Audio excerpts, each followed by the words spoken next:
Investing की journey आपकी जितनी जल्दी स्टार्ट हो उतना ज़्यादा अच्छा होता है। इस वीडियो के अंदर समझेंगे कैसे 5-6 पॉइंट्स ब्रेक डाउन करूंगा, समझ में आएगा कि क्यों जितना जल्दी स्टार्ट करें उतना बढ़िया होता है। सबसे पहला पॉइंट तो हमारा निकल के आता है कि जितनी जल्दी आप स्टार्ट करते हो उतना बेहतर आपको कंपाउंडिंग का बेनिफिट्स देखने को मिलता है। अभी देखो, अल्बर्ट आइंस्टाइन ने कहा था कंपाउंडिंग दुनिया का 8वां अजूबा है।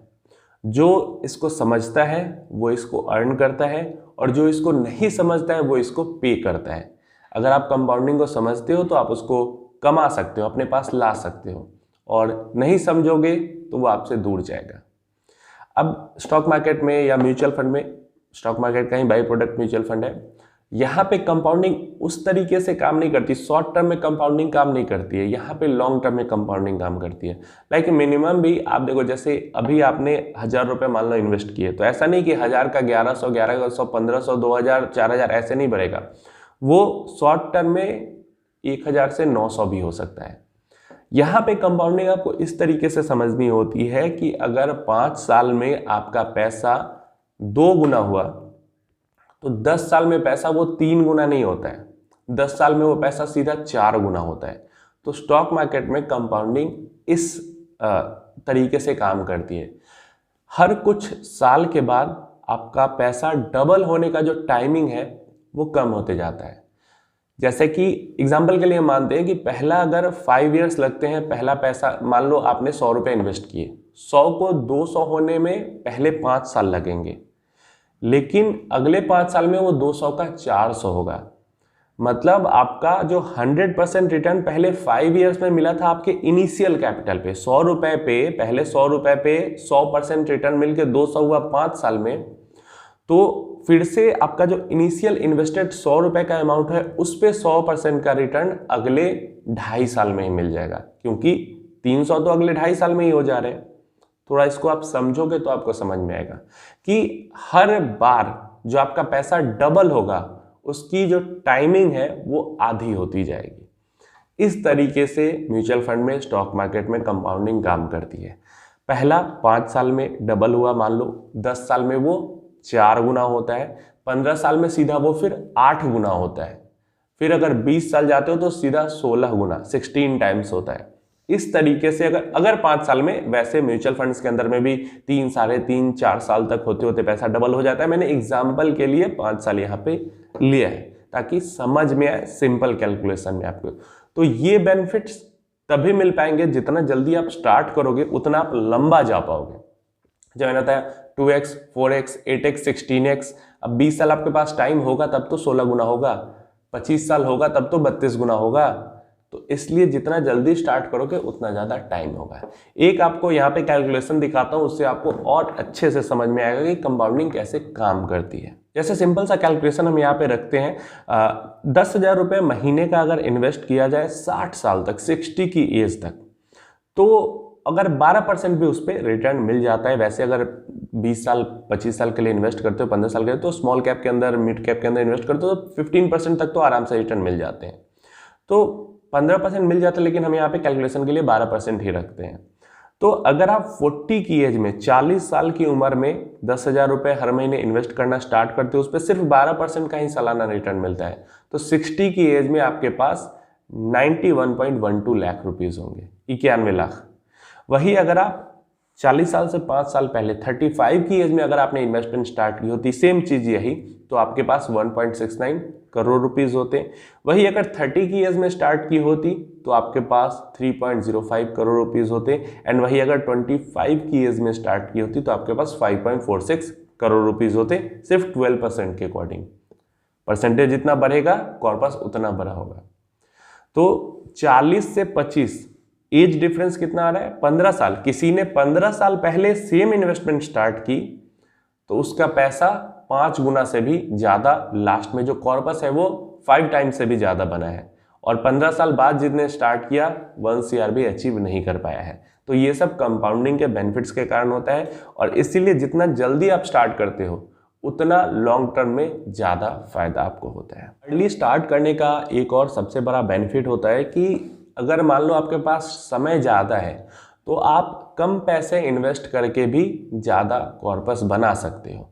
और अगर आपके पास समय कम है तो मुकाबले में आपको ज़्यादा पैसा इन्वेस्ट करना पड़ता है बड़ा कॉर्पस बनाने के लिए। जैसे मैंने बताया कि जितना समय तक आप इन्वेस्टेड रहोगे, मान लो अगर हर 5 साल में भी आपका पैसा दोगुना हो रहा है, तो जितना ज़्यादा समय तक आप इन्वेस्टेड रहोगे, तो यहाँ पे आपकी जो इनिशियल कैपिटल है, जो इन्वेस्टमेंट अमाउंट था, वो अगर कम भी है तो क्योंकि वो ग्रो होते जा रहा है। अब मान लो कोई अगर 1 लाख रुपए इन्वेस्ट करता है और उसको 30 साल तक छोड़ता है, तो उसका पैसा कितना गुना हो जाएगा, कितना ज़्यादा हो जाएगा। लेकिन वही कोई और है जिसके पास भी 1 ही लाख का कैपिटल है, लेकिन उसके पास समय सिर्फ 10 साल का है, तो उसको उतना नहीं उतना बड़ा कॉर्पस बन पाएगा। तो इसलिए जल्दी स्टार्ट करना इसलिए भी फायदेमंद होता है कि आप कम इनिशियल कैपिटल के साथ बड़ा कॉर्पस बना सकते हैं। वही कोई आपसे बाद में स्टार्ट करेगा तो उसको आपसे कई गुना ज़्यादा पैसा इन्वेस्ट करना होगा सेम कॉर्पस बनाने के लिए। तो ये एक बहुत बड़ा बेनिफिट होता है अर्ली स्टार्ट करने का। एक बहुत बड़ा बेनिफिट होता है अर्ली स्टार्ट करने का कि जो बिगिनर्स वाले मिस्टेक होते हैं उनको आप ट्राई एंड टेस्ट कर सकते हो। ऑलमोस्ट हर एक जो इन्वेस्टर है वो स्टार्टिंग में कुछ गिने चुने बिगिनर्स वाले मिस्टेक होते हैं, वो करता ही करता है। जैसे अगर स्टॉक मार्केट में डायरेक्टली स्टॉक्स में इन्वेस्ट कर रहा है तो गलत स्टॉक्स के अंदर इन्वेस्ट करना, म्यूचुअल फंड में इन्वेस्ट कर रहा है गलत फंड सेलेक्ट कर लेना, गलत होल्डिंग पीरियड के लिए गलत फंड सेलेक्ट करना, गलत कैटेगरी सेलेक्ट कर लेना, या इक्विटी की जगह डेट, गोल्ड, सिल्वर, या मतलब जो ज़रूरत है उसके अकॉर्डिंग ना सेलेक्ट करके कोई और सेलेक्ट कर लेना। तो इस टाइप के कई सारे जो गलतियाँ हैं वो एज ए बिगनर हो जाती हैं, हर कोई करता है, स्टार्टिंग में नहीं समझ में आता। तो अगर आप जल्दी स्टार्ट कर रहे हो तो आप गलतियों को ट्राई एंड टेस्ट कर सकते हो कि ठीक है, चलो अगर मान लो कोई 25 की एज में स्टार्ट कर रहा है, चलो शुरू के 2-3 साल उसने गलती की और सीखा तो कोई दिक्कत नहीं है। 28 में अच्छे से स्टार्ट कर रहा है, 29 में स्टार्ट कर रहा है, चाहे 30 में स्टार्ट कर रहा है। और कोई उसके अगेंस्ट में दूसरा इंसान है जो 35 की एज में सोच ही रहा है, थिंकिंग ही कर रहा है कि अब मैं इन्वेस्टमेंट स्टार्ट करूंगा, तो उसके पास गलती करने के लिए समय नहीं है, सीखने के लिए समय नहीं है। जबकि अगर आप 25 के एज में स्टार्ट कर रहे हो, शुरू के 3-4 साल अगर आप गलती भी कर रहे हो, सीख भी रहे हो, तो आपका कोई बहुत ज़्यादा नुकसान नहीं हो रहा है। तो अर्ली स्टार्ट करने से ये फायदा होता है कि आपके पास सीखने के लिए, आपके पास गलती करने के लिए भी समय होता है। जबकि अगर आप लास्ट में जाके स्टार्ट करते हो, आगे चल के स्टार्ट करते हो, तो वहाँ पे आपके पास टाइमिंग ही नहीं रहती कि आप गलती करो, फिर सीखो, फिर 4-5 साल इसमें बर्बाद करो और फिर इन्वेस्टमेंट स्टार्ट करो, तो फिर आपके पास कंपाउंडिंग के लिए ज़्यादा समय ही नहीं बचेगा। बहुत बड़ा पॉइंट है ये समझना, और इसलिए अगर नहीं किया अभी तक तो सोचो, करो, जल्दी से जल्दी स्टार्ट करो। किसी ने फिक्स तो किया नहीं हुआ है यहाँ पे कि हर किसी को 60 की एज में ही जाके रिटायर होना है, 70 में रिटायर होना है, 65 में रिटायर होना है। 45 में क्यों नहीं रिटायर हो सकते? 40 में भी रिटायर हो सकते हैं, 50 में रिटायर हो सकते हैं। तो अर्ली अगर आप इन्वेस्टमेंट स्टार्ट करते हो तो आपके जो गोल्स हैं वो अर्ली अचीव हो सकते हैं। चाहे घर बनाने का गोल हो, या फिर कहीं पे कुछ गाड़ी खरीदनी है, कुछ और चीज़ परचेज करना है, वैकेशन पे जाना है, या कॉर्पस बनाना है रिटायरमेंट के लिए, या चाइल्ड एजुकेशन के लिए कॉर्पस बनाना है। किसी भी तरीके का जो गोल आपने प्लान किया है, अगर उसके लिए आप अर्ली स्टार्टिंग करते हो तो आपकी जो गोल है वो कंप्लीट भी तो अर्ली हो जाता है। तो बुढ़ापे तक मेहनत करने की ज़रूरत नहीं पड़ेगी अगर आप जल्दी इन्वेस्टिंग करना, अपना कॉर्पस बिल्ड करना शुरू कर लेते हो। जो कि क्या होता है कि जब भी कोई इंसान मतलब कमाना शुरू करता है, अर्निंग शुरू करता है, तो सबसे पहले माइंड में ये आता है उसके कि अभी तो मेरी उम्र ही क्या है, थोड़े चलो 2-3 साल बाद, और ये जो 2-3 साल बाद होता है वो कितना और आगे खिसकते जाता है, और ऐसे करते करते 5-10 साल ऐसे ही बीत जाते हैं, उसको समझ में नहीं आता। और फिर उसके बाद जब स्टार्ट करने जाता है तो वहाँ पे भी लेट होता है। तो जो थॉट है माइंड में वो पहला ही ये नहीं आना चाहिए आपके कि अभी तो स्टार्ट ही किया है अर्न करना, थोड़ा एंजॉय कर लेते हैं, उसके बाद इन्वेस्टिंग स्टार्ट करेंगे। ये एक सबसे बड़ी गलती हो जाती है जो कि स्टार्टिंग में जो कंपाउंडिंग है उसके इफेक्ट को ख़त्म कर देती है। तो हमें कभी भी जब स्टार्टिंग में मान लो आपकी जॉब लगती है 24, 25, 28, जब भी जॉब लग रही है, तो ये नहीं सोचना चाहिए कि अभी मैंने कमाना शुरू किया है, थोड़ा एंजॉय करता हूँ लाइफ को, थोड़ी जिंदगी जी लेता हूँ, उसके बाद इन्वेस्टिंग स्टार्ट करेंगे।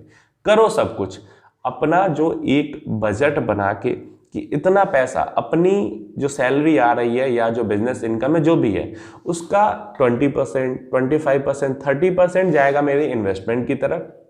बाकी पैसे में जो नीड्स है वो कंप्लीट होंगी, और आप आराम से 50-30-20 रूल ही अप्लाई कर लो। 50% आपकी नीड्स में जो कि एकदम जरूरत ही है हर महीने वो करना है। 30% पैसा अपने वांट्स के लिए रख लो कि थोड़ी सी लग्जरी चाहिए या कुछ मैं करना चाहता हूं उसके लिए 30% पैसा रख लो, और 20% पैसा फिक्स ही कर दो, इन्वेस्टमेंट में जाना ही जाना है।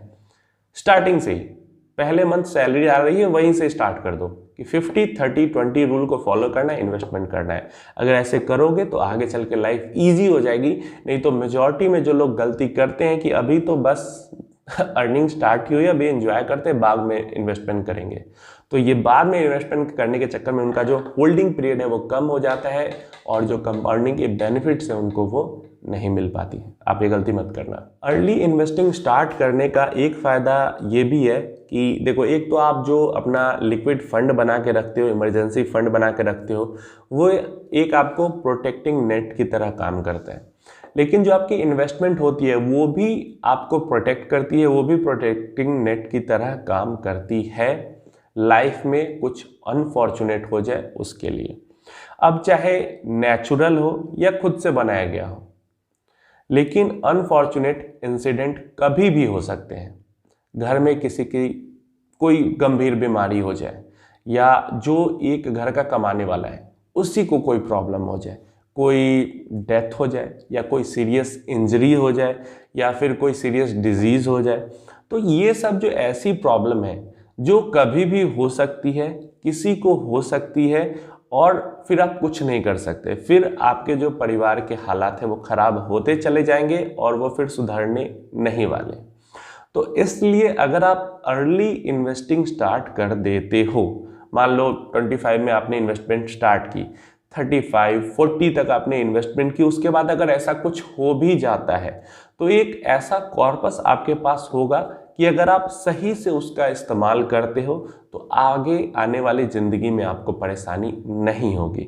लेकिन अगर आप 25 में आपकी जॉब लगती है और 30-35 तक आप एंजॉय ही कर रहे हो कि चलो 5-10 साल एंजॉय करते हो उसके बाद इन्वेस्टिंग स्टार्ट करेंगे, और ऐसे में कोई अनफॉर्चुनेट इंसिडेंट होता है, सिचुएशन बनता है, तो वहाँ पे फिर आपके लिए कोई सेफ्टी नेट नहीं होगा, कोई आपको प्रोटेक्ट करने वाला नहीं होगा, तो वहाँ पे फिर बचना मुश्किल हो जाता है, पूरे परिवार की हालत खराब होगी। तो ये सारी चीज़ें अगर आप समझोगे तो इन चीज़ों, ये जो 4-5 कारण मैंने बताए हैं जो एक बहुत बेसिक है और बहुत ज़रूरी है सबके लाइफ में, और इन रीजंस के कारण जितना आप जल्दी स्टार्ट करते हो उतनी जल्दी आपका सेफ्टी नेट भी बन जाता है, आपके गोल्स भी अचीव होना शुरू हो जाते हैं, आपका रिटायरमेंट कॉर्पस भी तैयार होता है और बड़ा रिटायरमेंट कॉर्पस तैयार होता है। तो उम्मीद है समझ में अब आपको आ गया होगा कि क्यों जरूरी है इन्वेस्टिंग स्टार्ट करना, और जल्दी स्टार्ट करना क्यों जरूरी है। कोई क्वेश्चन वगैरह है नीचे कमेंट करके पूछ सकते हो, या फिर फेसबुक पे डायरेक्टली मैसेज करके पूछ सकते हो, डिस्क्रिप्शन बॉक्स में लिंक है उसका।